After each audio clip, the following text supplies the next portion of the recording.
Welcome to Force Pro Sports Laserforce Podcast with your host, Mr. Mischief. Welcome to Force Pro Sports. In a different layout today, I believe laser tag will be the next great sport, the closest thing we have to a real-life video game in modern history. Join us today as we talk all things Laserforce tournaments and community. My codename is Mr. Mischief, incredibly amateur laser tag sports analyst who aims to make laser tag presentable and exciting for all. Today I'm joined by Kodama from Chula Vista, California. Welcome on, Kodama. Thank you very much. Happy to be here. We have a fun show today, as opposed to all the boring shows we do. We are going to be reviewing Internationals 2025, going from the last place to first, and talking about everything we got right, wrong, and our thoughts. Kodama joined me for a power rankings show before the tournament began, so we have some rankings that we both gave, as well as Glader from Brisbane, Australia, who I love very dearly, and would love to have his opinions on this show, but I decided I didn't want to deal with the time zone differences, so I'm really sorry, Glader. Just me and Kodama today. Any thoughts today before we get started? No, I'm ready to jump right in and look at how right I was. Excellent. That's the spirit, and you got a number of things right. So, here's how I want to do this, Cayman. I'm going to go to each one. I want to hand you the reins whenever we get to a slide. I want you to take the first shot at everything, because I've got some thoughts too, but I also went ahead and I have some notes where I rewatched our power rankings show, and before we move on to the next topic, I'll bring up things that we said, you, me, and Glader, and how they went, and would love to get your thoughts on that. As well as I have just a few direct quotes from the Resupply podcast in their post-Nats show, which was like 3-4 months ago, and they're probably going to deny some of the things that I'm going to say that they said. I have direct quotes. So, starting with Olympus, who came in 8th place, 0-28 finish. All of us put them as 8th, except for Glader, who put them as 6th. What were your thoughts on this team? I think this was kind of what was to be expected. It's a team of a bunch of players who have little to no experience with competitive Space Marines 5. Mm-hmm. They've got plenty of experience, of course, in Zone, because I believe all of them are native Zone players. Yeah, for sure. But it's a really difficult adjustment to make going from one system to another, especially for our competitive format, because of how complex and nuanced it is compared to most of the other systems. I will say, though, in watching their games, there were some excellent moments from individual players. I know that there was a few times when I watched Gaza have some really good plays, some really good defense moments where he kept some very skilled players out of his resupply for longer than you would expect for somebody who's this new to the game. Mm-hmm. And so I think that despite the fact that they got 0 pointed, which never feels good, I think that there were definitely some good highlights that they got from their games. And it seemed like from talking to people about the tournament that they had a really good time. They feel like they learned a lot, and they enjoyed it despite the fact that they got 0 pointed. Mm-hmm. Yeah, would agree with all that. And I'm glad you got that insight. I didn't really get to talk with anybody post-Nats from this team, but no, it's it was such a well, I was going to say a wild card, might be a good way of putting it. Like, there were so many factors in this tournament in general where we're like, okay, what actually matters the most? These guys had some things going for them. I said early on, like, I think it's very possible this team would have more talent than a lot of other teams, just because these are like the best zone players in the world, right? You bring like some of the best zone talent together versus, like a lot of the more middle ground SM5 talent. And what do you get? We have the experience versus talent argument. But you said your big reason for putting them 8 is too many things to adjust to in just too short of amount of time. I think that was spot on. I was thinking, could they nearly take a game in finals? Like, I wouldn't really care about the first 3 days, but by day 4, day 5, what could they do? And holy cow, like, I was really impressed with these guys. You would see them just nearly taking games off of some teams towards those final days. Gaza was completely incredible. I think Wildcard showed a lot of talent as well. No shortcomings to the other 4 of them either. Like, it was a tall order to even win a game in this tournament. And they nearly did it a number of times. Do you remember any of those? Not off the top of my head. I remember taking note of that. Closer to when finals was happening, I had to deal with some other stuff in my life, and so I wasn't watching as much. But I do remember catching a couple of times where I saw that there were games that they like managed to get the enemy team on the back foot for a moment, which, even though it doesn't get you the win in the end necessarily, is a great thing to do as the lowest seed team with very little experience. And I want to note that, like, they were up against a very difficult roster. Like, every single other team came with tons of prior experience in the arena, prior experience in Nats tournaments. You know, there was really no throwaway team at this tournament as compared to what we've seen in the past. And so I think, like, one of my thoughts at the end of the tournament was that I think if you put this team up against, like, an average members night team at your local center, they would probably do very well. I think that they could probably beat most members night teams, which is not something I would say about most groups of brand new Force players. Yep, I would completely agree with you. Especially by the end of the tournament, they were a total unit.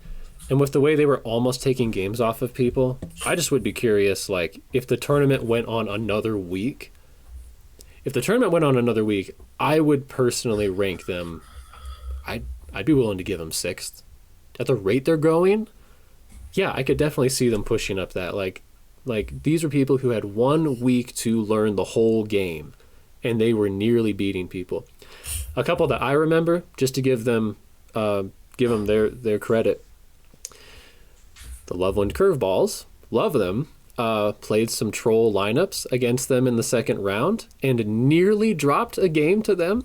And a part of me was actually hoping that Olympus would humble them and take the game and show them, like, you can't sleep on people in Nats. Like, it was a kind of a disrespectful move. And Olympus kind of deserved that win because they stuck with their lineup all week. They tried their hardest every game. They never gave up. They never broke emotionally. Loveland was lucky they got away with that one. And in finals, Auckland is going to hate me, but, like, watch the finals game between Auckland and Olympus. They nearly killed out Essence, and they nearly killed out Morange, I'm pretty sure. Like, both of them were down at crit, and it was just Dart not dropping his nuke quick enough. Otherwise, Auckland would not have had even the ending they did have in Nats this year. They almost jumped over the edge. Olympus almost made it over the edge, but not enough time to make up for the experience gap, I think. Yeah, I really hope that they continue to play competitive Space Marines. I think that they've all got a ton of potential to be really, really good at the game, and if they keep it up and they keep going to if there are events near them that they can go to, if they keep coming to nationals or internationals, then I'm really excited to see how quickly they can pick it up. Yeah, same. Hey, do me a favor. I have a weird layout. I'm using Google Slides today. Sorry, everyone. Yep, if you sit right up, then you're in frame again. Sorry, it's a little narrow. I'm trying to hide from everybody. All right, let's move on to... I don't have any other notes on it. Let's move on to number 7. No, the real number 7. Loveland Curveballs. All right. All right. You and I were high on them. 6th place. Glader and the community put them 7th. What were your thoughts on the Curveballs? I think that going into the event, I wouldn't have changed my ranking for them, even knowing everything that happened. I think that there was some internal turmoil that happened on this team that caused them to lose a little bit of strength, and honestly, it also is partially due to my underrating of the next team. And so I don't think that this necessarily is like a disappointing finish for them. I misread the caliber of the bottom half of this tournament. And so I think that even though I'm sure they wanted more, I think that they still had some good performances. They had a few games where I would have liked to see them get it together a little bit more. It was very noticeable that they were not in sync, I will say. There's a lot of really good talent on this team, but I think that they were butting heads a little bit too much, especially closer to the end. And I think that's ultimately why they ended up in the place that they did. Yeah, it's true. I have a lot of love for the people on this team, of course. But the nicest way I can put it is that they really reminded me of Loveland's first outing when I was like 19 years old.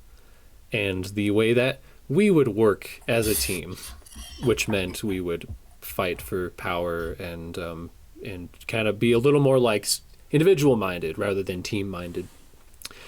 And that's just it's hard to say, but like when you're going to internationals, like I talked about hunger and being willing to make sacrifices to win, and those are some of the things. Like, it's not just about how much sweat are you willing to put in the game when you're on the field. It's like, are you willing to play the role you don't want, or are you willing to work with people that you don't want, or do things that you don't want to do? And there's definitely a lot of individual ideas that didn't collaborate on this team, unfortunately. Yeah, I think that one of the things that I always harp on is having the arrogance to be good at Space Marines 5, but I want to make it clear that when I say that, it's there's a very important balance between that arrogance and humility. And I think that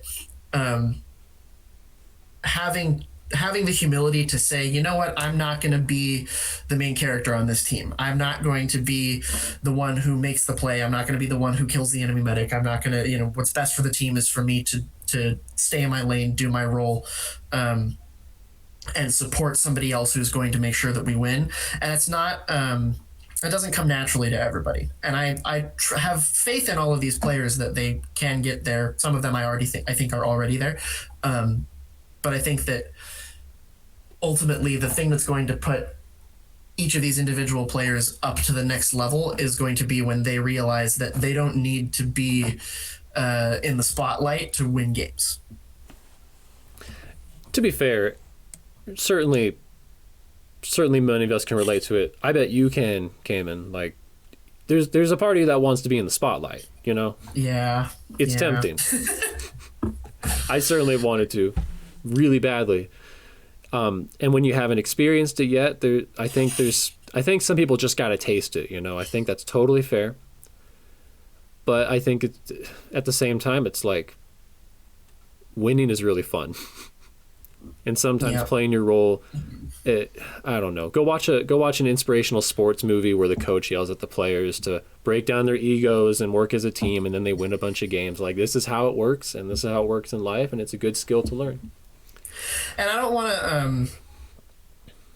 to like undercut where they are as players right now. I didn't actually come to this realization until after I won Nats. Like, I was in a similar boat to all of them. Maybe with a little bit more humility, but it wasn't until I won Nats that I started looking at it and realizing that winning as a team is way more fulfilling than winning as an individual. And so once I had that realization, it's now a lot easier for me to decide in a game that I'm just going to do the thing that benefits the team most, even if no one notices. If I'm completely invisible the entire game, but we end up winning, I can take fulfillment in knowing that I made a contribution because I'm confident that what I'm doing is working. That's really wise. Thanks for sharing that. Because that's like My perspective pleasure. that not too many people get to really like go and experience. Yeah. Now, I want to say a couple positive things. I'm sorry if any of this sounds really harsh to the people on this team listening. I really love you all, and if anything, I'm speaking as someone who's been in your shoes. I will say that I will take some ownership for what it's worth. I gave pretty extensive notes and coaching throughout the training process before they went to Nats. And I will say a part of it wasn't even asked for by them. Like, I felt a need to try to stay involved since I am in a different phase of my life now. And I appreciate them for letting me play that role on their team. You know, I don't know if the training I gave could really adequately prepare them for the things they found out there, the tempting situations or the inner team conflict. Like, I did not adequately prepare them for that. And I will say also for finals that when I gave my notes about Brisbane C and what I think they should do to face Brisbane C in finals, I gave completely wrong advice. Brisbane C came out with a different lineup and a different opening strategy than I told them to anticipate. So I basically led them right into Brisbane C's trap. And I will take a lot of ownership for that. I'm not saying, I don't actually know how much they really took my advice. I just sent a message and I regret that I sent it. It wasn't actually very helpful. So I'll take some ownership for that. Brisbane C did a great job in their finals matchup. Last thing I will say is in finals, right off the bat, Angel got injured. Angel was subbing for them. And to the team's credit, they have not made a big stink about this. They just told me what happened, and I'm going to make a big stink for them. When Angel got injured, this is what the team's experience was. I know there are different inputs or different perspectives. But when Angel got injured, they were forced to put Redneck Tech in as their medic, which was the role Angel was playing. The reason was, like, you can't change your lineup. You just have to put Redneck Tech in for whatever Angel was, since Angel got injured. And Redneck Tech had not played medic once the entire tournament. And it would not have been, I don't think, illegal or a big deal for them to redo their lineup having to put Redneck Tech in. So you can watch that first game, and to be honest, it was a complete disaster. Scraps runs in on them, and there is mass chaos in the back line from not knowing where to put Redneck Tech and where to backtrack to and how to manage everything. There's like friendly fires onto the medic, and I think they kind of got screwed. Like, I'm not saying that Brisbane C wouldn't have won had Loveland got to change their lineup, but like, that's really unfair, I think. And I would have liked to see them getting the opportunity to go in and have their finals with the plan they made, you know? Yeah, it's definitely an unfortunate situation. And like you said, there was a bunch of external factors, and it was kind of just it was a messy tournament for them in general. And I do also want to say, like, one of the reasons why I think the both of us in particular are particularly critical of them is because we actually are emotionally invested in their growth, and we know that it's better for them. You know, I was lucky enough to be on Azra's first competitive team ever. Mm-hmm. And so I think that even though, you know, obviously if any of the six of you are listening, it's not, there's no hard feelings. We're doing this because we care and we want you to get better. And we know, you know, because we already have that kind of interpersonal relationship, we know that you will actually listen and you will actually improve. So I don't want there to be any hard feelings from this. Yeah. And if there are, like, please come talk to me. I love and care about you all. Want you to succeed, and also don't want this game to become something that stops being fun for you. But welcome to Nats. Here's the feedback. Yep. All right. Any final thoughts on this team? Nope. I just hope that they're not discouraged to keep going. I'm pretty sure at least Azra, Lizzie, the Babe, and Sabo are all going to Nats. So teams back. Heck yeah. I will just, before I move on, I'll just say, because of all the things that just the external factors that went wrong, I don't regret putting them at 6. I think had some things just gone a little better, they absolutely had the talent to take that spot. Mm-hmm. They did take a game off of US East. Hey. All right. Got a victory lap that. All right, Brisbane C. Okay. The community put them 6. We all doubted them, especially Glader, who put them at 8, and consensus 7th. So they outperformed. What do you think of this one? I think there were a lot of unknowns for me in rating this team. I'm completely unfamiliar with, I think, 3 of the players on this team. Mm-hmm. And I have a lot of respect for Troy and a lot of respect for Meow.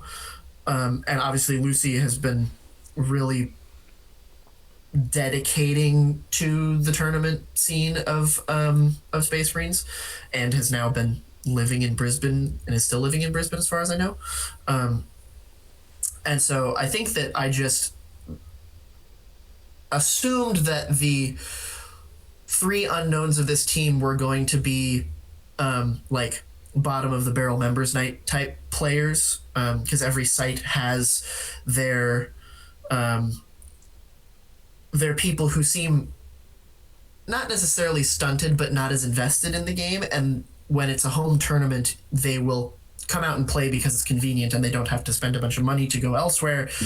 They really just have to worry about entry fee for the tournament. They get a full week of laser tag, which they love. And so I really underestimated how comfortable they were going to be in their home arena, how skilled they were going to be. And it's honestly my fault, because I should be remembering the fact that this is Brisbane and they're having to play against some of the best players in the world on a regular basis. Some of the best players in the world on a regular basis. And so I think I was assuming that Troy and Meow were going to have to carry them through the entire tournament, and that's not at all what happened. I think that they were very impactful and they did a lot, but I think that especially Scraps was the thing I wasn't ready for this team. I was not ready to see someone I had never heard of come out and play Commander so well. And so I'm not at all upset that they finished a little bit higher than I was expecting, because I was very it was very cool to see them work so well as a unit. And I think that the main thing that puts them above the curveballs is the fact that they seemed very comfortable playing together. I think if you run the tournament back 10 times, 100 times or whatever, and you give Loveland the opportunity to play as a unit, it maybe goes differently. But the main difference maker in that matchup, I think, was the fact that this team had a lot more unity and synergy. I couldn't have really said it better myself. And I want to give a lot of grace to us trying to figure out this team, like particularly you and I. Glader had, face-to-face interaction. He knew who they all were. But he got it more wrong than we did. That's so true. That's so true. But trying to figure this team out was kind of like the conspiracy theory meme, Yeah.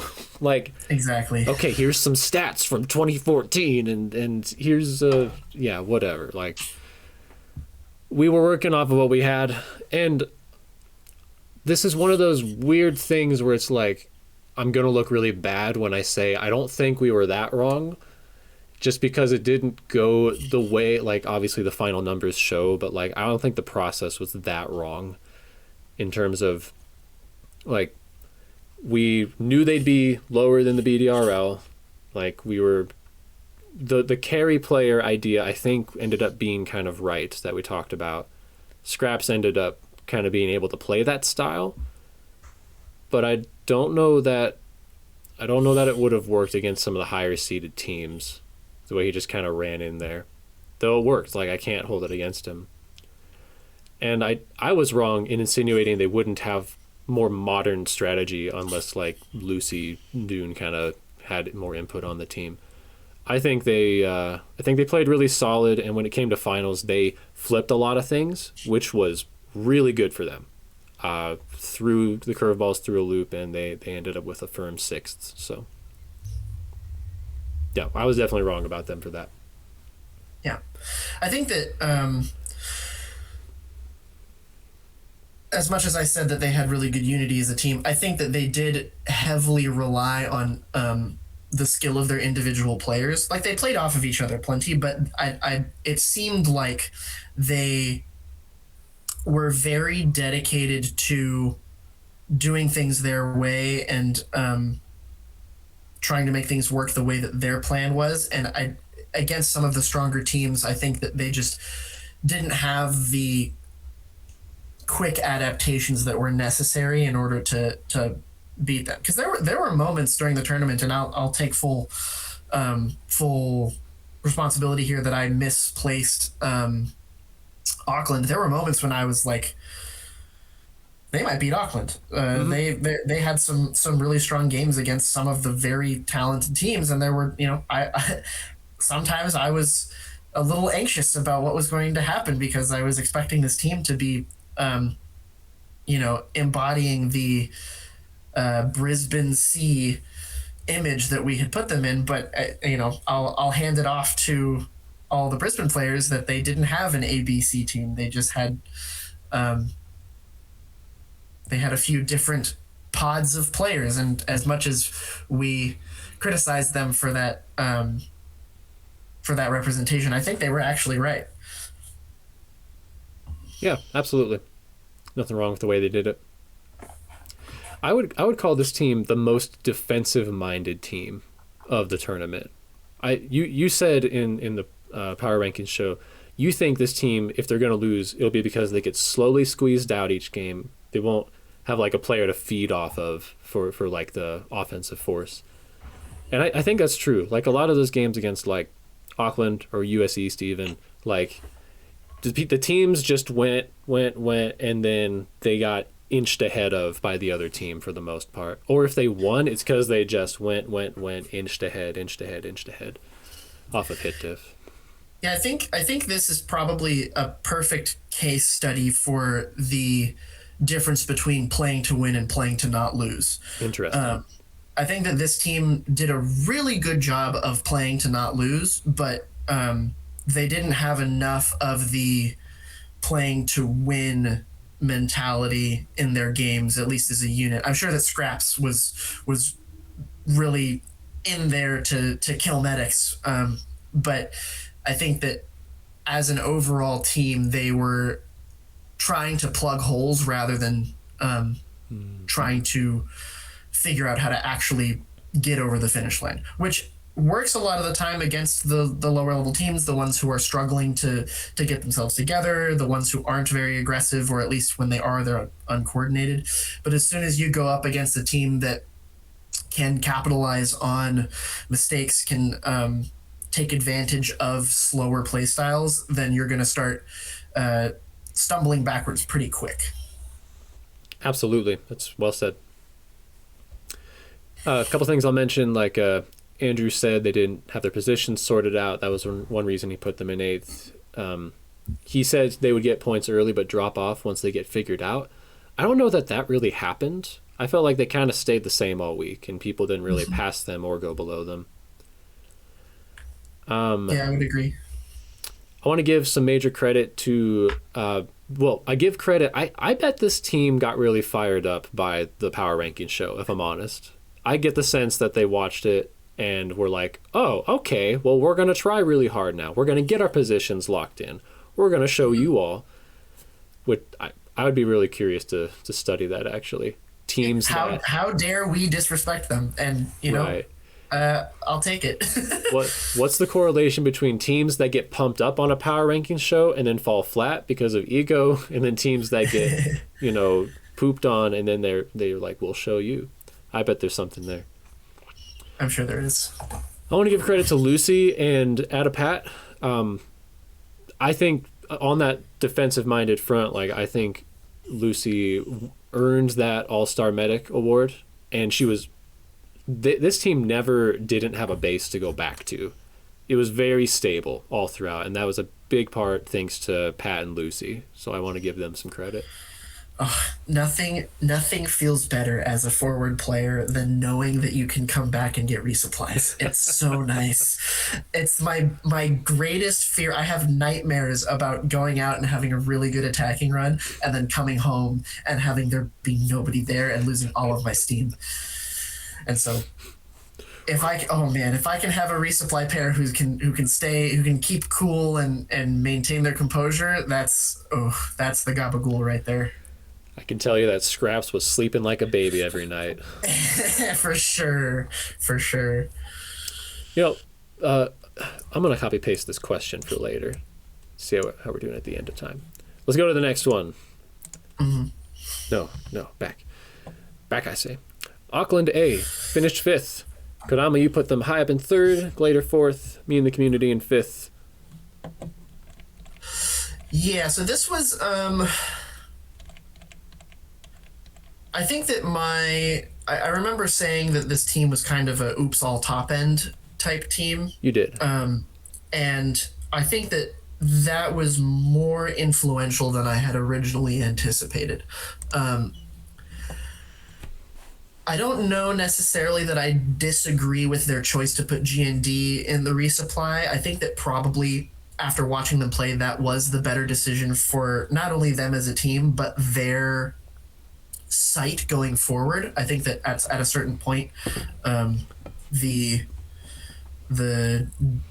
giants whose shoulders we stand on are eventually going to have to retire into other positions to give the new blood opportunities to really shine. And I think that choosing to do that on this team was better both on a grand scale and just for the tournament. But it was definitely a noticeable loss. Not having the Great Wall of Guy Next Door to defend your resupply was something that we recognized early on when we were watching. I think that there was a little bit of disorganization in the attacks that I wasn't expecting. I was expecting a little bit more, I'll say, synergy between all of their aggressive players. But I think that there was a little bit of almost decision-making dissonance. They didn't really have a unifying plan to all slot into. It was more, they all knew that they needed to kill the enemy team, but they all had their own idea of how to do it, and they didn't really manage to make those ideas mesh together. I mean, obviously they still finished ahead of 3 other teams, and I think that they have a lot of talent. I've been saying that Lone Soul keeps getting underrated every single year. You did say that. And I think that they definitely still did very well despite having the slight shift in positions.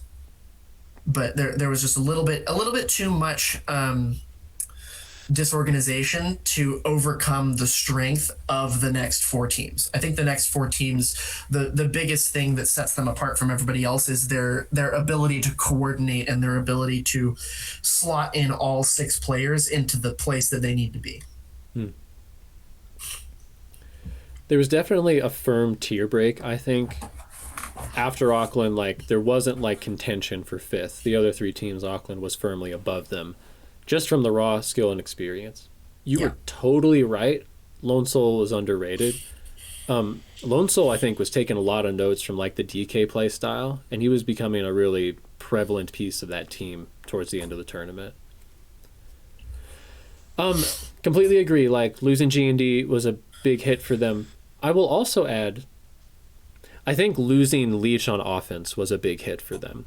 You mentioned Morange and Leech synergy between Commander and Scout might have been a big reason you put them in 3rd. And I completely agree with that. I think I put it in one of the Zap reports during the practice days, which show up for practice days, people, so that one, you can get practice, but two, so that the rest of us have something to like, you know, geek out over before the tournament starts. And Leech was doing really good on Scout in that arena in just his for funsies games. And that's his style, I think. Like, he can play Commander well, but he's the kind of guy that looks at you and he's like, I'm going to punish the heck out of you if you don't pay attention to me. Don't touch my team, dude. Like, he's kind of an aggressive-minded player. And I just don't know that there was enough ceiling in any of the positions for them to rise above the 5th place seed as a result of all these holes needing to get filled and people like learning new positions. Like, the fundamentals were there, but I think I generally agree with you with a lot of these things. Yeah, definitely the loss of, I had forgotten about thinking about Leech on offense. I think that one of the things that makes him so effective as an aggressive player is the fact that he's invisible. Like, I don't know what it is, but I pride myself in being able to tell where people are, even when I can't see them. And I have, every time I've come up against Leech, there's 3 or 4 times in the game where he comes around a corner and I'm like, you're not supposed to be there. I don't know why you're there. You're right. You're not supposed to be there, but it works. And I'm really annoyed that it's working right now. So I need you to stop. And I think that when you're playing heavy, especially in an arena like like Brisbane, your job is to be seen. The enemy team needs to know that you are there so that they don't try to go in. Your presence needs to be known. And I will admit I play heavy in a way that kind of lends itself to not being seen, but that doesn't mean that I'm like running around and getting behind people. It just means that I'm picking new corners to stand behind. And I think that his skill set was not being properly utilized in his position. I think if they had maybe given more time to train up either Know-It-All or Essence into playing heavy in that arena, that even if they lost on skill in the heavy role, having the combo of Leech and Morange to apply so much aggressive pressure that it actually creates, they say the best defense is a good offense. I think that they could have really leaned into that by putting Morange and Leech on the front line. And trying to get somebody else to slot into that heavy role if it wasn't going to be G&D. Yeah, 100%. I think there's a bunch of things they could have tried that would have just ended up having more ceiling ultimately. But like, I respect the decisions they made. I feel like they did what they thought was going to be the most stable lineup for them. They were teaching new players. Like, I was the bad guy on the show. Like, it's not fun to be right about this. I really like all these guys. But I was saying it's like a rebuild. That's a big reason that this is going to be a 5th place team. They're going to have to all be just learning a bunch of new stuff. And I think I'll address this openly. Like, I also talked about the MVP drop off at other sites and how Auckland tends to have like the lowest. Like, and G&D was talking about it on their show. Like, there was a general vibe where they were like, some of the players felt like maybe I was saying, or people just think Auckland sucks, basically, was G&D's words. Auckland sucks. Auckland had to field a full team at an away tournament with just their players and 2 rookies and guy next door stepping down. Like, if you want to frame it that way, that's fine.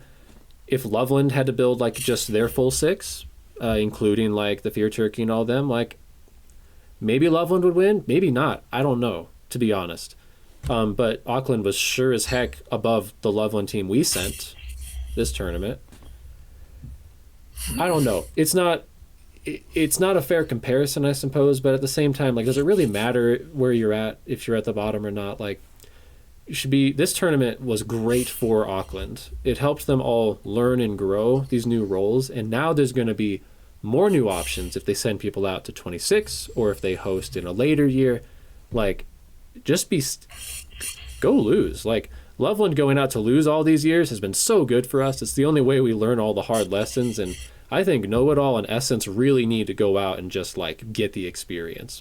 This team could be, I don't know, give this team 2 years to just keep training and send them back to Brisbane. I don't know that I'd put them 5th. I think there would be much more of like a structure that actually has been like refined for them at that point. Yeah, for sure. And I think that a big component to this is the fact that, if I remember correctly from watching the Resupply podcast, Essence is a part of a new group of players that have come into their scene and are now playing their members nights regularly. And having just one person from that generation go out to a tournament and play and honestly do well. If this is his first tournament, All-Star Scout.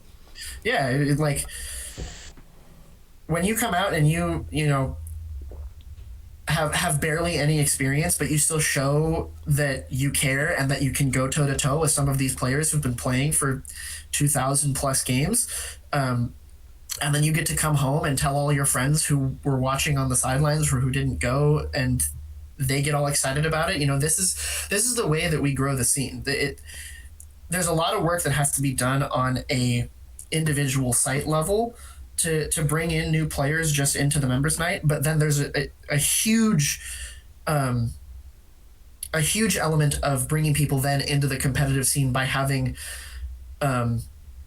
people from that generation come back and go, you know what, this was some of the best laser tag I've ever played. Yeah, we didn't place as high as we might have wanted to. We had some games where we got really frustrated. There was some blow-ups, but overall, like, I got to really enjoy Space Marines 5 at a level that I've never enjoyed it before. And I think that with that moving forward, I think we're going to see a couple more swaps from newer players onto future Auckland teams. And I'm really excited to see how they're able to build up this new roster, because they haven't really had their old school powerhouse roster in a while. It's really just G&D. I wouldn't even necessarily put Morange in that camp. He's probably the top of the new generation of their team, and I think with him as the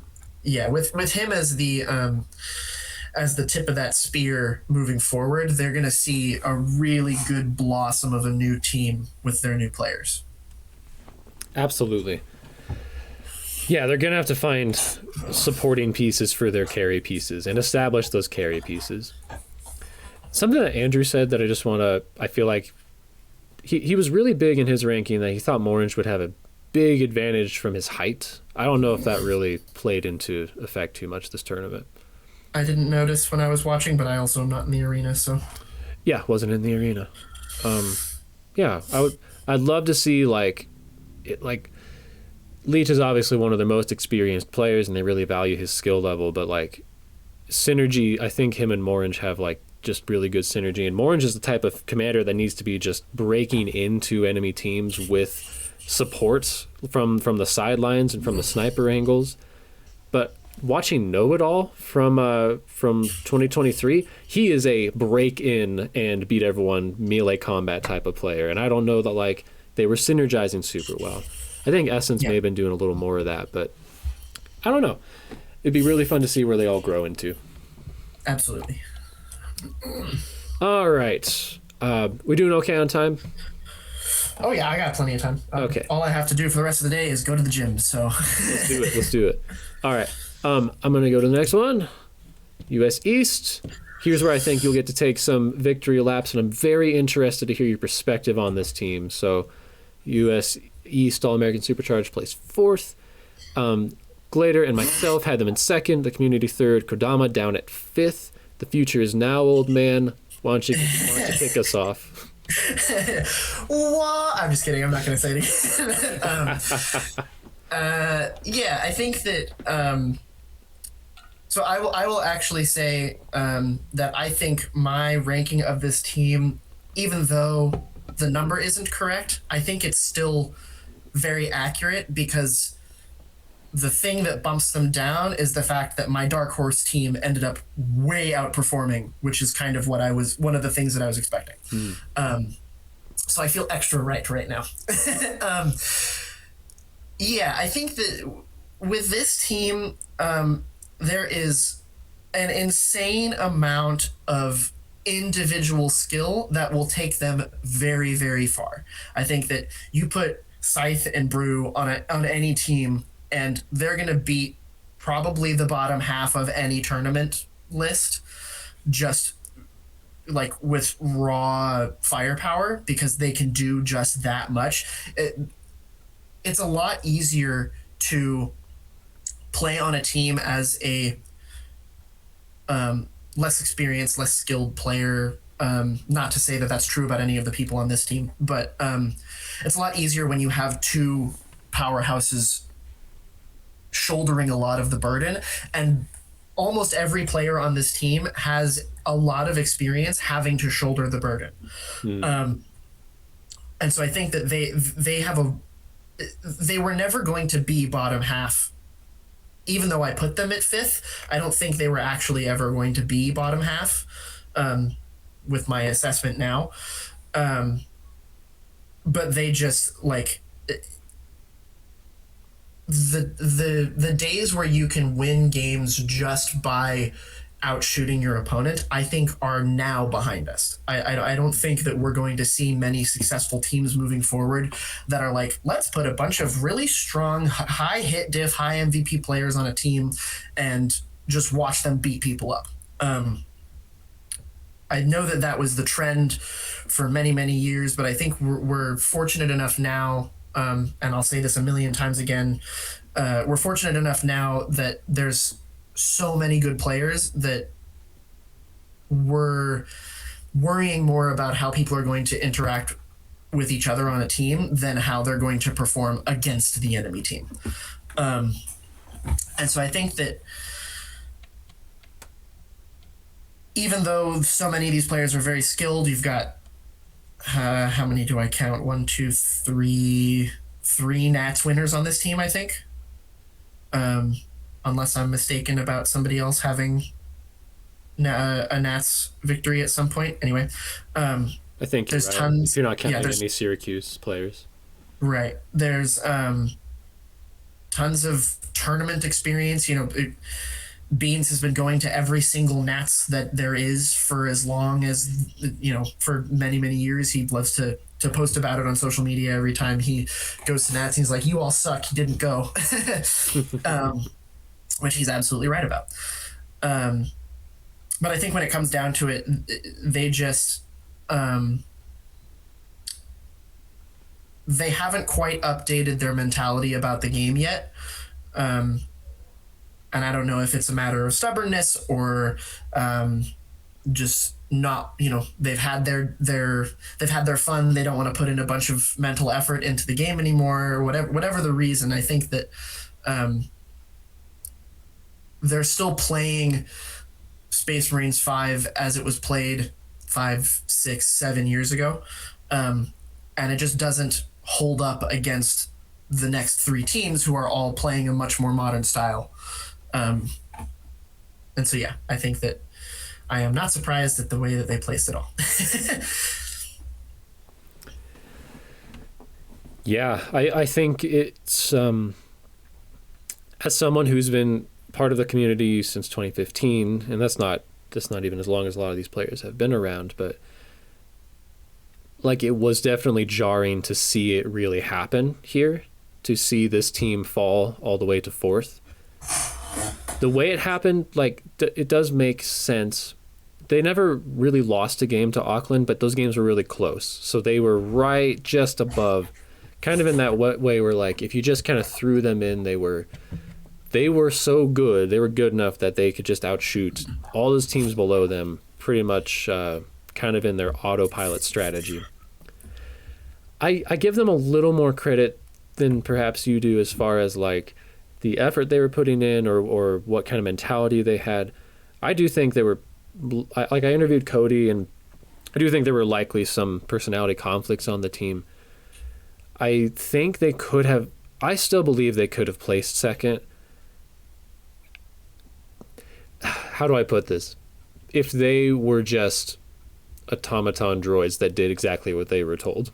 Like if I could put them in a computer game, right, and I could assign their roles and I could give them strategies and they would just do it in perfect synchronicity, I think this team had the talent to take second, and I don't regret my ranking, I suppose.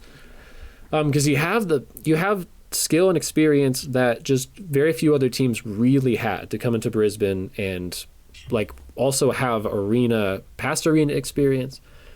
There's a lot of reasons to believe this team would have placed higher had they played to their potential and their ceiling.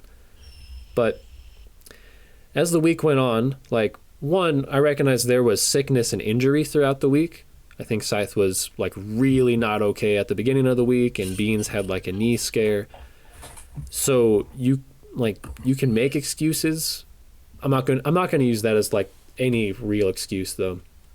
I think at this point you can account for Beans' injuries at every tournament. That's just it's normal. Too much of a trend. Over under 1.5. Yeah. I think where I went wrong was I kind of went with it's called the fallacy of logical coaching, I suppose, where you assume the team is going to do exactly what is best for them all throughout the week. And there were some games against Brisbane A where they did set up their main lineup and they tried. There were other times against Brisbane A where they clearly just kind of threw in their troll lineup and some of their better players took a break and they kind of accepted the loss. And I think if you were following the most logical path to make this team good, then it's kind of obvious that you should use every game as a training opportunity, even if you're going to probably lose. Like that is something that lower seeded teams all have to live with time after time after time. Like, yeah, we try even against the good teams because we get better and better. If this team were using that mentality, which takes a little bit of that, just like, yeah, we're okay recognizing we're not as good as you. We're just here to learn. We're here to get better every single game so that by finals, we are in full final form. I think they would have placed higher. I also think that it would have been far more logical and good for them to really hammer out their lineup early on and keep it. And they didn't do it. The fact that, like, when they threw the bait and ammo Scythe heavy during an elimination game, and this was the first time they did it, I was shocked. I was really shocked. Like, what are they thinking? I'm sorry, I'm probably sounding very rude right now, to be honest, but I'm like, this is stuff I learned in like my second tournament. Like, just changing the lineup last minute is a terrible idea unless you are very likely to lose. Like, you're 99.9 going to lose anyway, so try something crazy. Sure. But this was like against a lower seeded team, I'm pretty sure. Like, they almost lost a game to Auckland, I think, is what the situation was. And so, like, some of these core, basic, like, coaching things that the team needed to be aligned on, they were not aligned on. And they were very disorganized to a point where they were trying things out, throwing them out in finals. And had they just, like, really prepared it and locked it in earlier, I think it would have been a different story for them. Yeah, absolutely. And again, I like, it sounds like we're bashing them. It sounds like I'm bashing them. They finished. Yeah. They finished top half, and I have a lot of respect for all of these players, and I think that they're very good.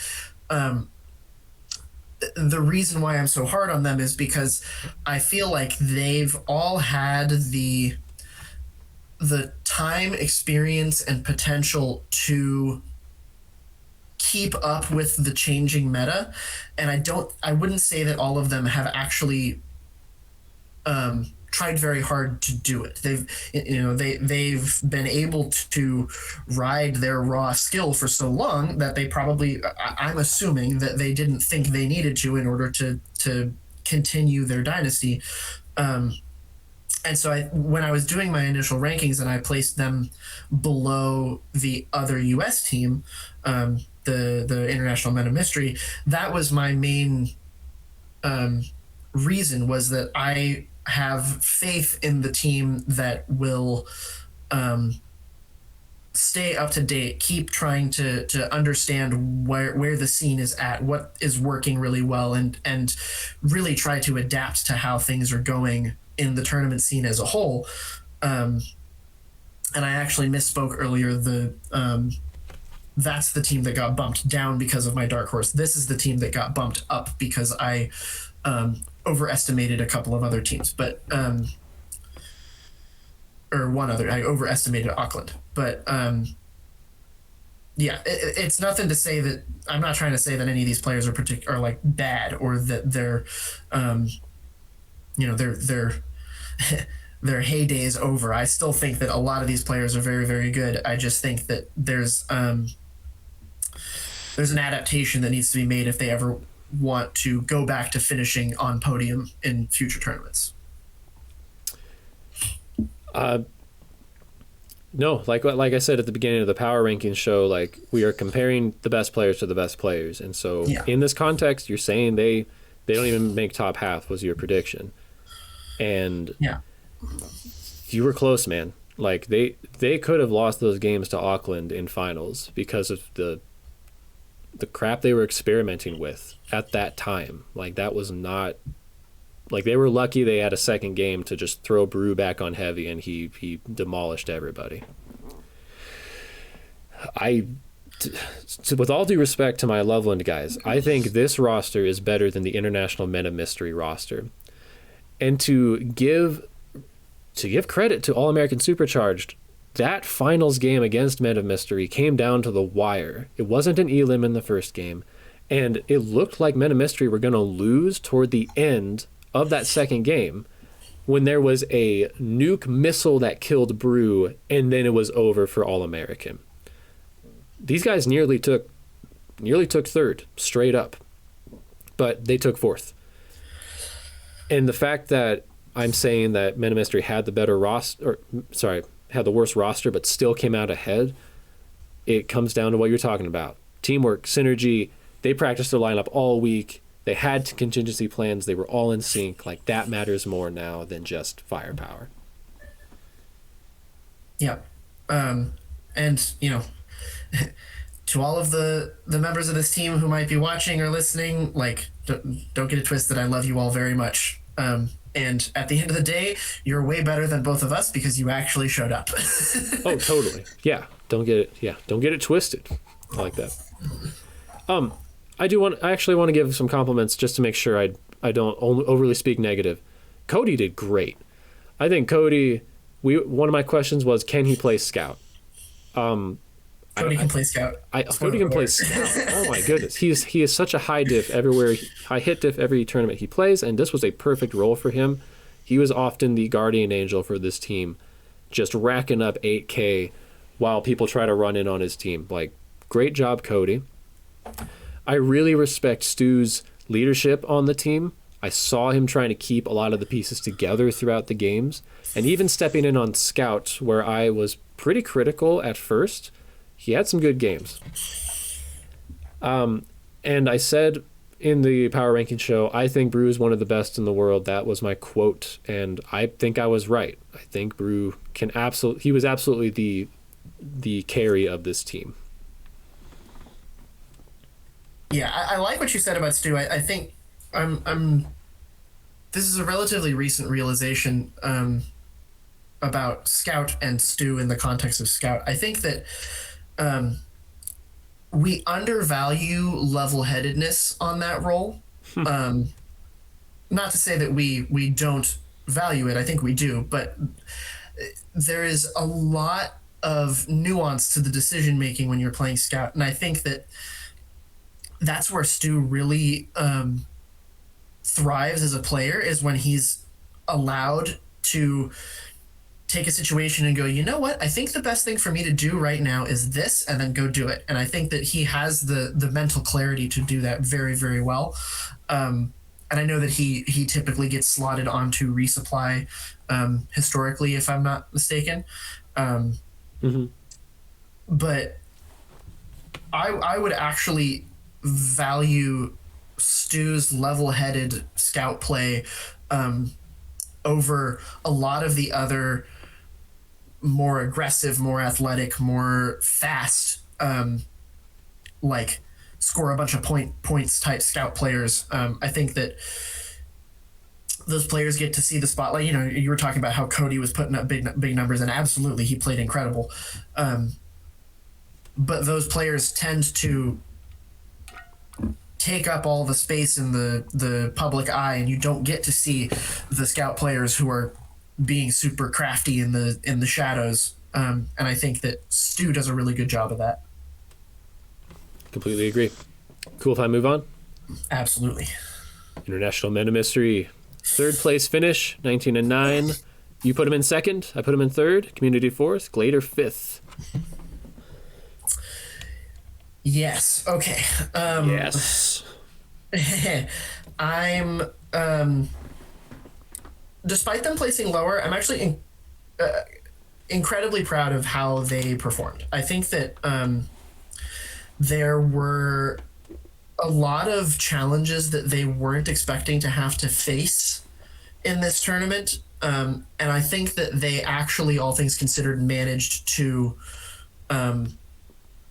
adapt and handle them very, very well. I think that they were not expecting going in to have so much trouble beating the BDRL. And admittedly, I was in the same boat. And I think that even though they didn't end up placing higher than them, they didn't let that shake them. There was a lot of challenges that this team faced that I think they didn't let it get to their heads. They just handled the challenges head on. I have a lot of credit to give to DK, having played on many teams with him. He does a great job mediating, keeping everybody on track, keeping everybody focused on the goal of the team. I think they just, the fact that they placed it higher than all of the other teams can be accredited to their ability to adjust to all of the unknown factors that they ended up dealing with. I want to give a particular shout out to Sergeant Tucker. I had reservations about how he was going to perform in this arena on this team going in. And I think he did very, very well, all things considered. I think at the end of the day, the reason they weren't able to beat the BDRL is that they had one too many weaknesses that were easy to exploit. I think that one of the things that I noticed on a regular basis, no shade to throw at old man Thanatos at all, it's just they were hemorrhaging a lot of lives throughout their games. And in their games against the BDRL, I think that going up against such a powerful trio, their 2 scouts and commander combo on the BDRL was just too much for their backline to handle. And I think that that was ultimately the reason they weren't able to take 2nd place in the end. Yeah, I agree with you. Sorry, I was eating taquitos and You're all good. Priorities. Yeah, I mean, I'm glad I put him 3rd, but I put him below East and above BDRL, and I just had that flipped, but I was wrong. And if I initially had thought that they would beat the US East, then I would have thought they'd beat the BDRL too. I thought this team was going to come in, and my big thing was they were going to innovate, that they had a lot of synergy. We were just all this thing we were talking about, like, yeah, there are people that have to step up into new roles, but they're going to outmaneuver, outthink, outplan, outgun their opponent. But I think they were doing that while being handed just not a full arsenal of firepower at their disposal. Like, they had to make each player count to the best of their ability and see what they could pull off. And I'm really impressed and proud.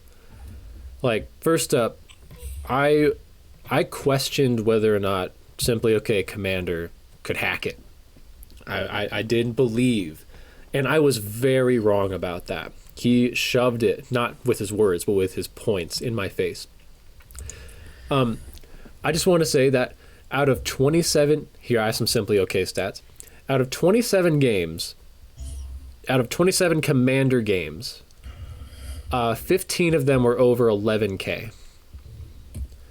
He had the highest total score of the tournament with 280,000 points.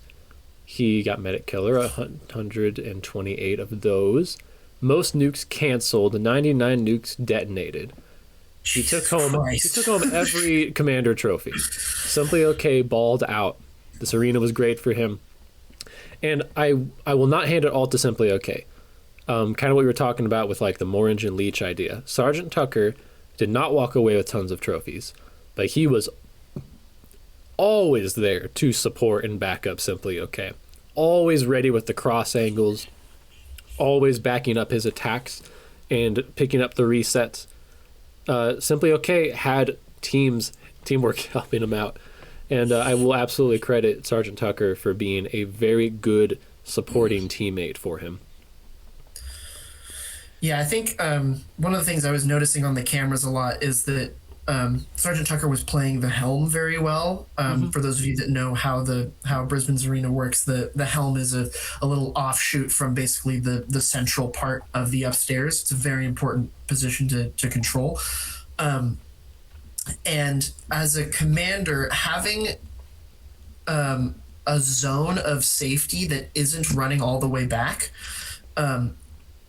is such a luxury that you don't get to have on a lot of teams. It's very hard as a scout to create space for your commander to thrive. And I think that the combo of the two of them really accentuated that dynamic. I think that one of the reasons why Simply OK was so effective at scoring points and getting all these excellent stats is because he kind of just had his way with the arena. He it was like there was no one else in there. He, when he decides he needs to relocate and attack from a different angle, he can get there uninterrupted. He's just I think the two of them worked very, very well together to create that.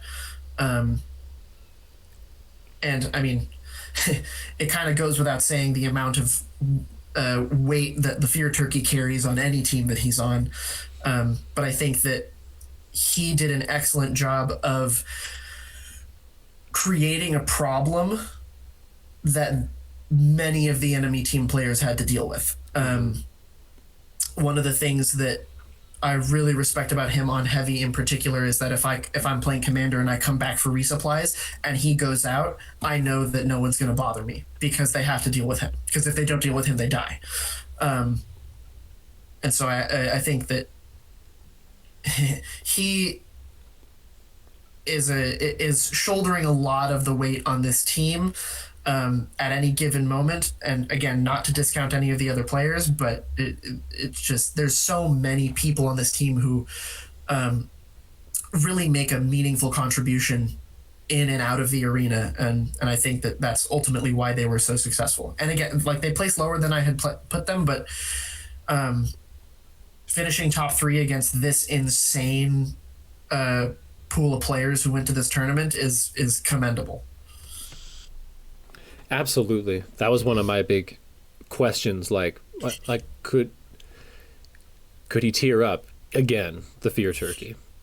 He was going to be like the key piece on this team. And I thought he may be playing Commander this whole tournament. Just like they need him out there. Again, Simply OK solved that problem. And the Fear Turkey could be basically controlling the whole game. He was a menace. And if this doesn't establish him as one of the top players in the U.S., I don't know what does. Because the weight he had to carry was significant every single game. I'm very impressed and proud of him.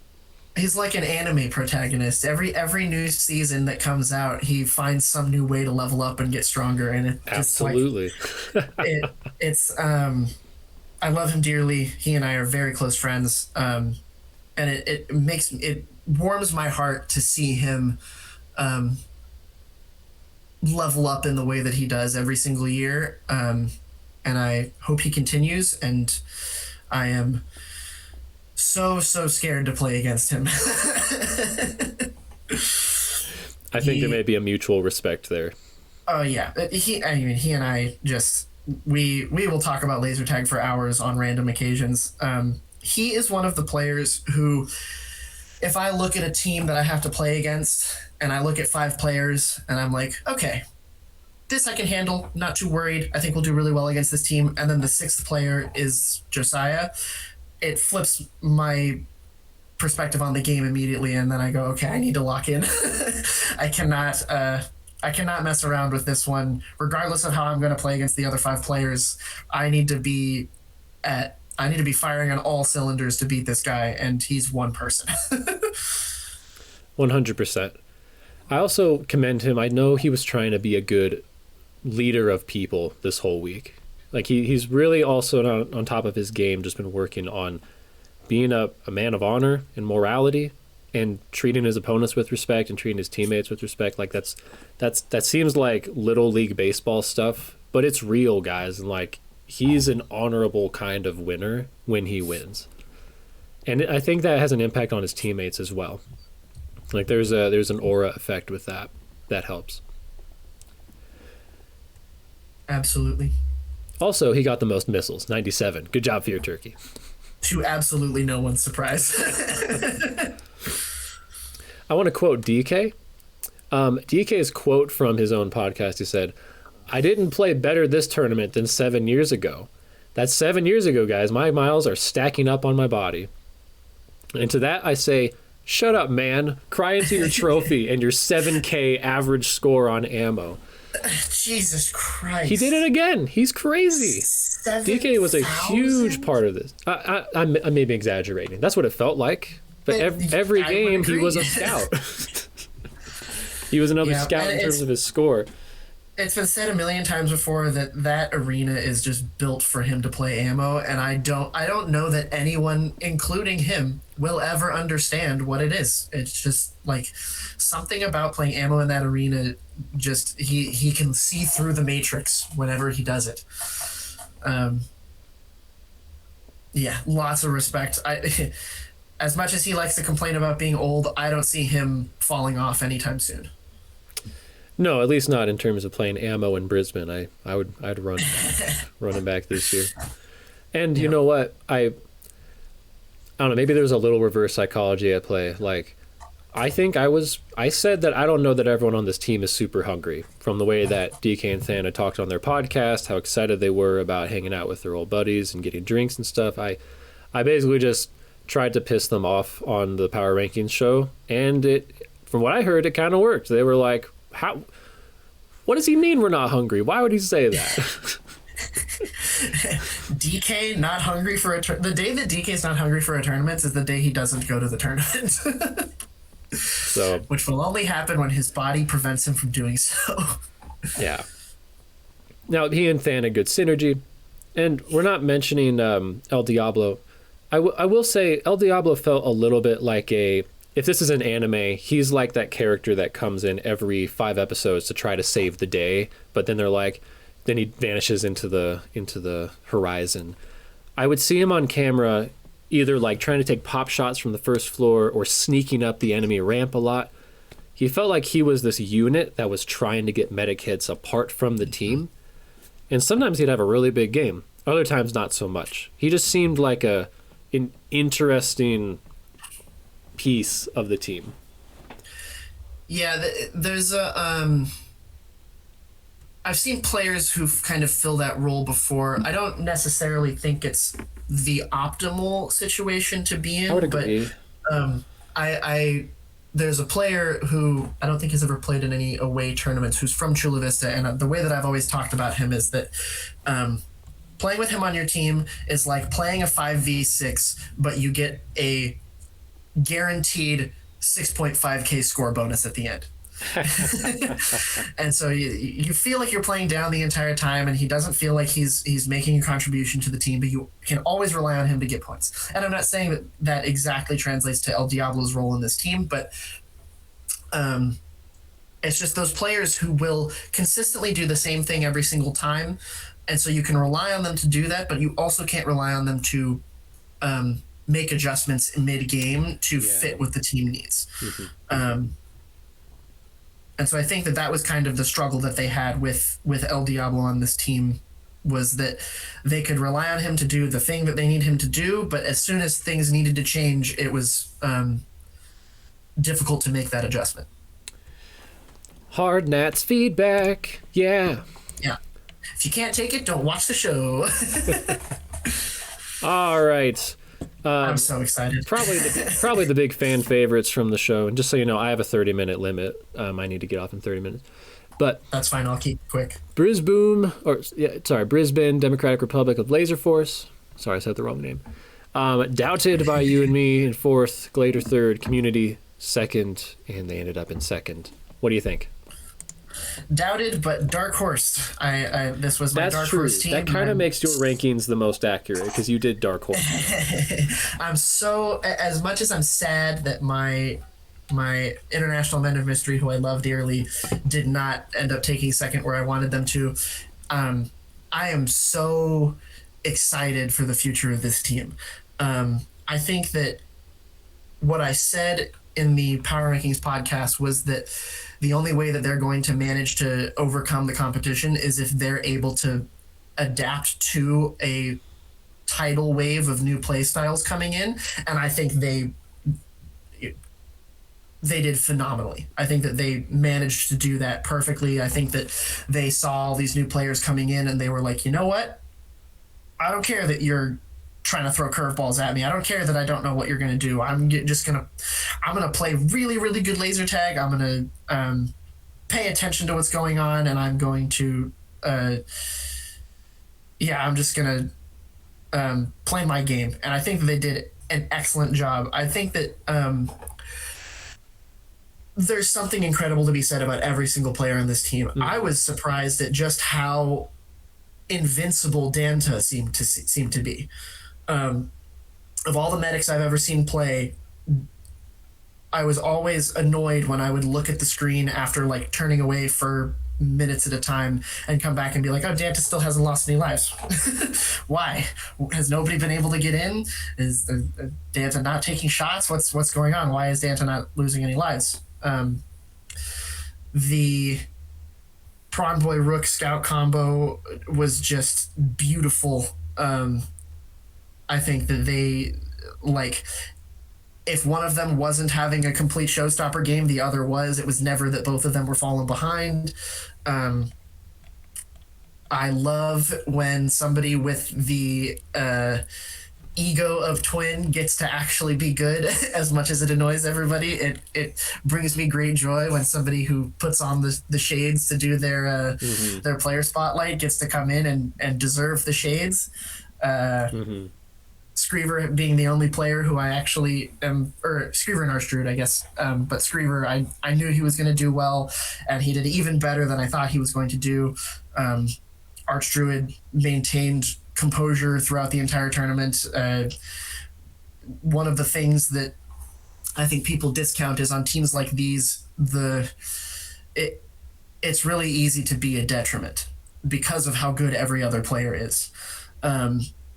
And Archdruid didn't bring the team down at all. I think Archdruid actually was a key factor, a major component. And I've been saying it ever since watching them play that I am so excited for them all to come out to tournaments that I'm at so that I can have the opportunity to kick their ass. And that comes from a place of love. That comes from a place of wanting to show them the world and show them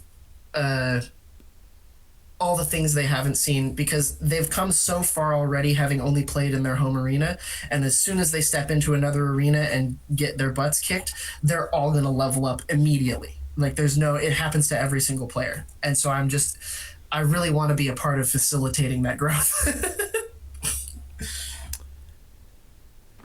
I think that desire from you comes from a place of respect for them as well. Absolutely. If they had taken 6th place at this tournament, you wouldn't quite be like, yeah, I want to kick your butt. Exactly. No, it's the fact that they could potentially kick yours that brings that. Yeah, it's a new set of players who will undoubtedly challenge me to play better. And I've never played against any. I've only played against a couple of them a handful of times, and so I just having a new wave of people to inspire me to play better is just fills me with warmth. Yeah. Before I say anything good about this team, I'll say the only piece of cope that I could possibly come up with against these guys, and it is Taipan said that before the tournament began, there was like major IR increase and the bloom was crazy, and then like that increased the home field advantage. He said that in my podcast with him. So maybe you could say home field advantage was like supercharged this tournament. But yeah, and that was something I really didn't understand when you said it.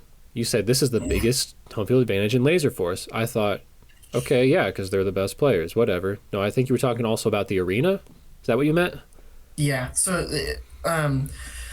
obviously, yes, the playing against some of the best players in the world is a major home field advantage. But the main thing is that this arena is so unforgiving of mistakes. And one of the only ways that you figure out how to navigate an arena is by making mistakes, realizing why it didn't work, and then never doing it again. And because there are so many common, easy mistakes to make in this arena, I think that coming into to this new arena in particular, just it takes a lot more time to adapt. And you can see it when in this team. They were one of the biggest things that I think Twin in particular was able to utilize was micro mistakes. I think that he capitalized on realizing when somebody had done something inefficient or had taken a resupply at a bad time or wasn't paying attention to an angle they were supposed to pay attention to, and he could see it every time, and he was always ready to jump and capitalize on it. And so I think that that's exemplified in this team. For sure. I'll go ahead and I'm willing to bet that if you had even explained that to me fully before I made my rankings, I bet I would have still put the BDRL down at 4th. I bet I would have still believed in the USA's most experienced and talented players, minus 5 of you from US West, over a team of rookies, like straight up, or at least people that have never left Brisbane, never learned something outside of Brisbane. They only have their home field. Like, maybe a part of it was emotional, if I'm honest, because like I've had to go learn it. I've had to go learn from other sites to learn anything good, to make Loveland anything. But they earned this for sure. It wasn't just the home field advantage. Like, it was partially that. It was definitely partially that. But this team looked every bit like the Brisbane A team should have. Honestly, the way I've kind of like come to reframe the tournament, like, this was the Brisbane A team, the new generation, the sons of the Brisbane players that came before them, you know?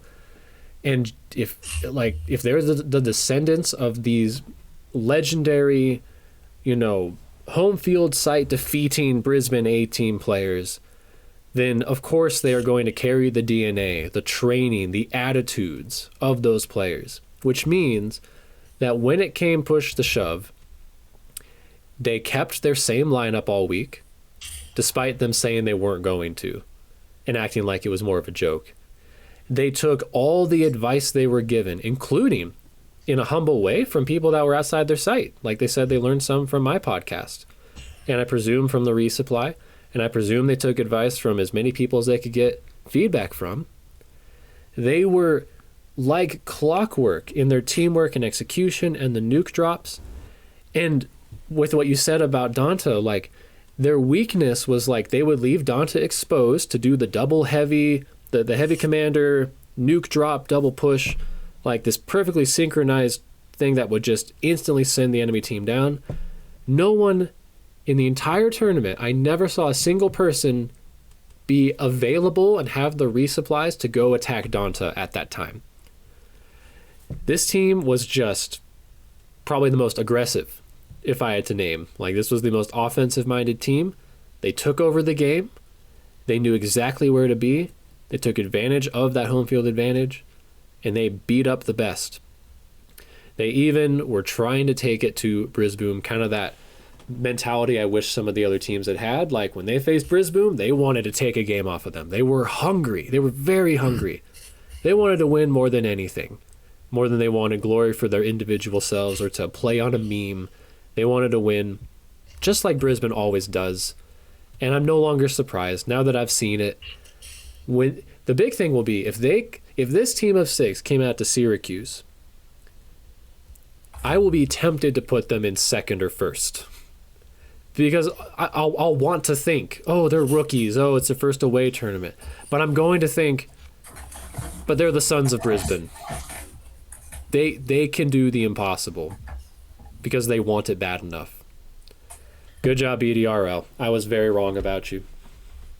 Yeah. I think one of the things that we were talking about players wanting to be in the spotlight before, one of the things I love about this team is that they all give each other space to take the spotlight. Totally. It takes a lot of skill to decide throughout an entire tournament that you're like, okay, I'm gonna make my influence and never be recognized, and that's totally fine. But I think that even though Twin and Screever were kind of the consistent, noticeable elements on this team, that doesn't mean that they didn't take a step back when Prawn Boy was having a particularly good game. There were times when Prawn Boy was running away with the game, and It seemed like Screever and Twin, rather than getting annoyed that they were having a worse game than they could have, they were like, go off, go get him. If you're in the zone, then stay in the zone, because you can take it. And so I think that, and if I understand correctly, a lot of these players are very close friends outside of tag. Mm-hmm. And I think it shows. It really did show on this team. I think that they really, really did well as a unit, and they had so much fun in this tournament. They did. They were having such a good time. I really hope that they continue to come out to tournaments and that they find a way to travel. I know that I've been lamenting a little bit the theoretical end of the Brisbane dynasty, because I love having a really strong team to play against, and I'm a little sad to see like that Mount Rushmore of players just kind of start trickling away. But getting to see this team has re-sparked my love for the rivalry between the southern and northern hemispheres, and I look forward to many, many years of butting heads with these players. I hope so too. The sport will be better if these guys keep playing. Absolutely. All right, and finally, Brisboom. Everyone put him first. Almost objectively the most dominant tournament in history. What do you think? Yeah, I mean, what is there to even say? You've got the highest. You've got the highest home field advantage arena in the world, with the team that has the most home field experience in the world. You've got 1, 2, 3 multiple Nats winners on this team. You've got 2 of the players that were on their second place finish in 2023.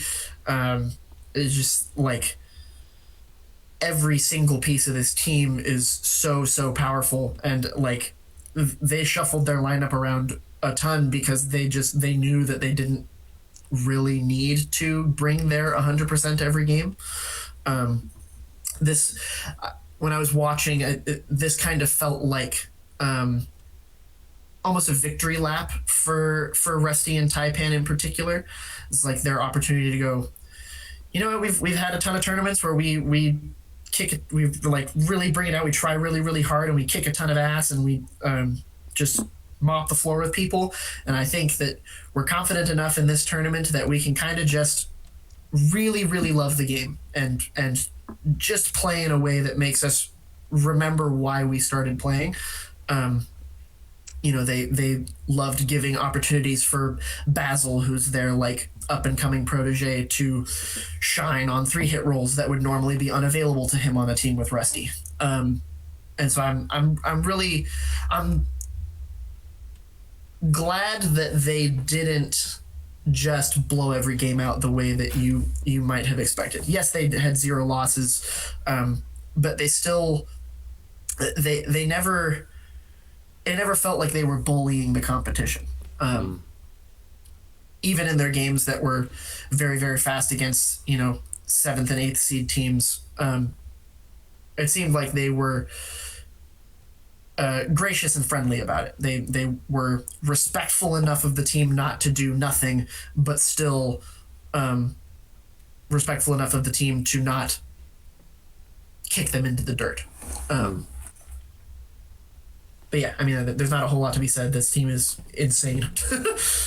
I agree. That's why I just called BDRL Brisbane A, because this team felt like, I don't know, almost like the Dungeon Master in a game of D&D, or the boss that you never actually get to fight in the video game, because it's kind of like the overlord of all the other bosses you fight. Like, yeah. Or the boss you're supposed to lose to. yeah, in the tutorial that you automatically lose to, right? Like, whatever. It was hard to even, like, really pay attention sometimes to these games. Once, like, the first round had gone through and it was like, wow, like, no one can even touch them. That's how dominant they are. You crank up the home field advantage, like you said, and you add these guys in. It makes a lot of sense. I was very wrong about. I said I bet they would not have a perfect record in round play. I was very wrong about that. That didn't even almost happen. I was hoping teams would be a little more like fiery to take a game off of them, but yeah. I thought 3 of them having a lack of away experience might be a little bit of an issue. Wasn't. I don't know, a quote from DK, he in his words, he said the pool of talent this tournament was soft, was his word for it. What do you think of that? Like, he was saying, like, there wasn't much to compete against Brisboom this tournament. Oh, compared to, well,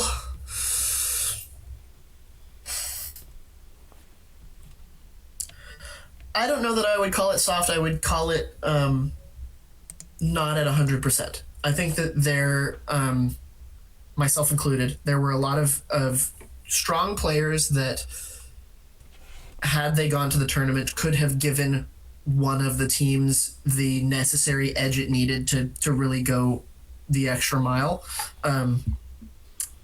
And while I don't regret any of my decisions, I do feel a little bit bad that I wasn't on there to help the International Men of Mystery really get to the point that they needed to be in contention for first. Not to say that we would have won, but I think that there was a lot of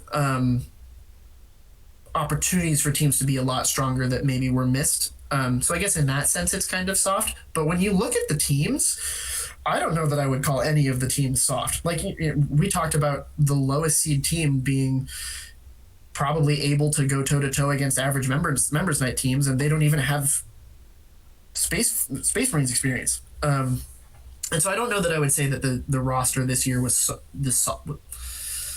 I wouldn't say that it was soft. Softer than Brisboom for sure, but not on average, I wouldn't say. And I think that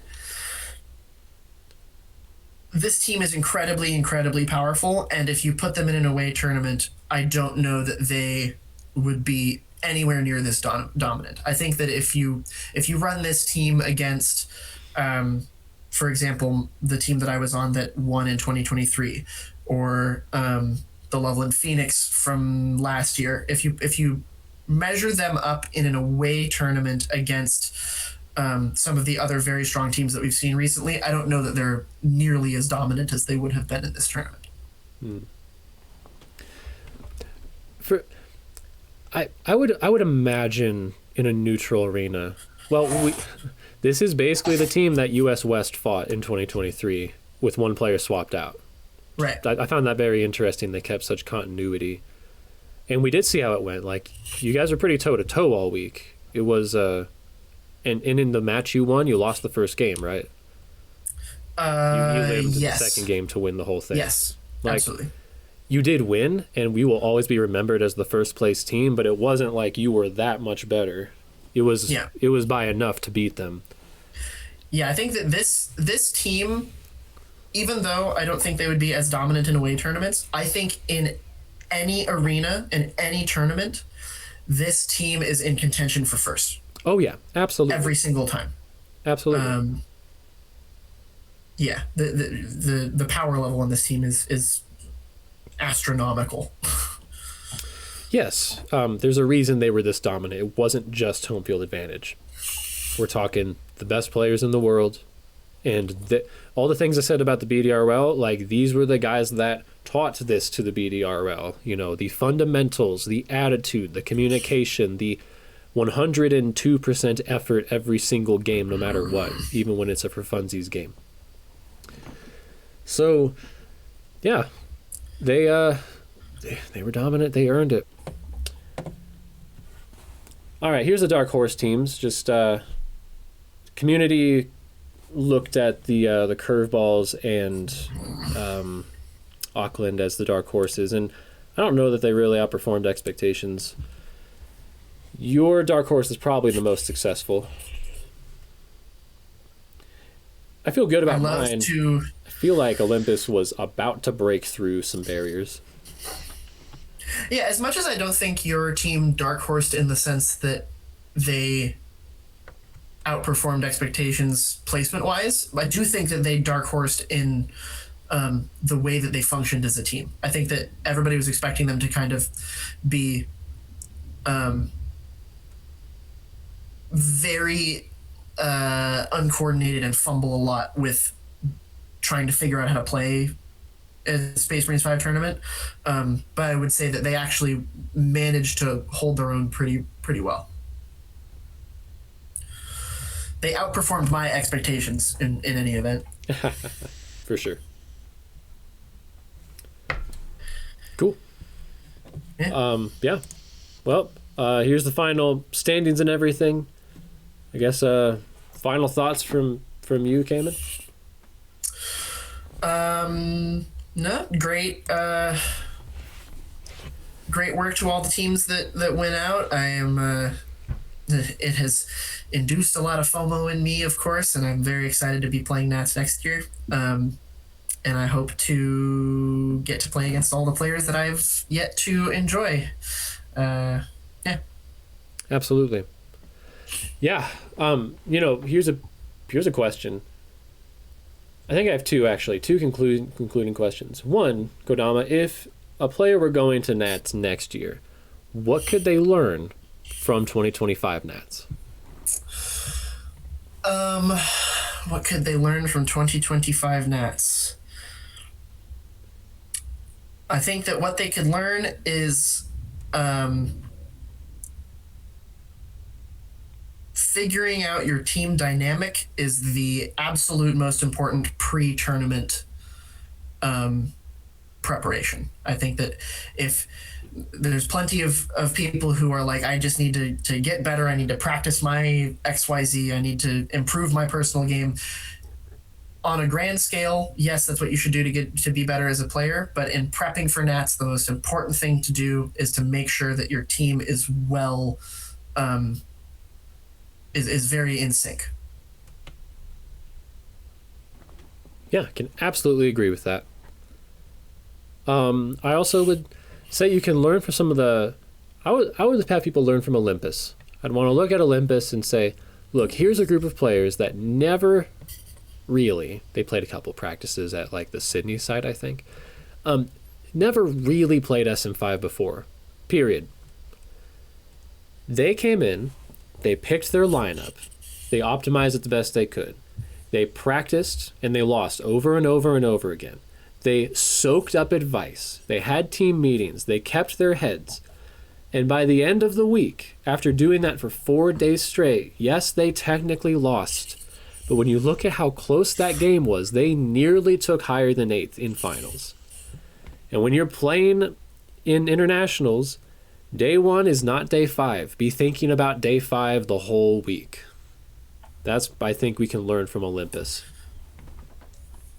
Absolutely. All right. Well, I think it's all... Oh, no. I had one more question. Sorry. Sure. One last question. I'm ready. DK asked a pretty good quote or a question in his podcast. He just brought up the idea, is the rest of the world catching up to Brisbane? 100%. Absolutely. Yeah. Despite the fact that they were so dominant in this tournament, I think that we have a huge pool of players from my generation who have been so hell-bent on giving it to Brisbane for so long that it's finally coming to fruition. I think we're finally getting to a point where while we don't necessarily know that we will be beating them consistently, we can at least see what it takes. We know what needs to be done in order to beat them, and I don't think that was true before. I like that. I think we are getting closer, but I also think we're getting ahead of ourselves. I don't think that we are as close to being better than Brisbane as many of us would like to think.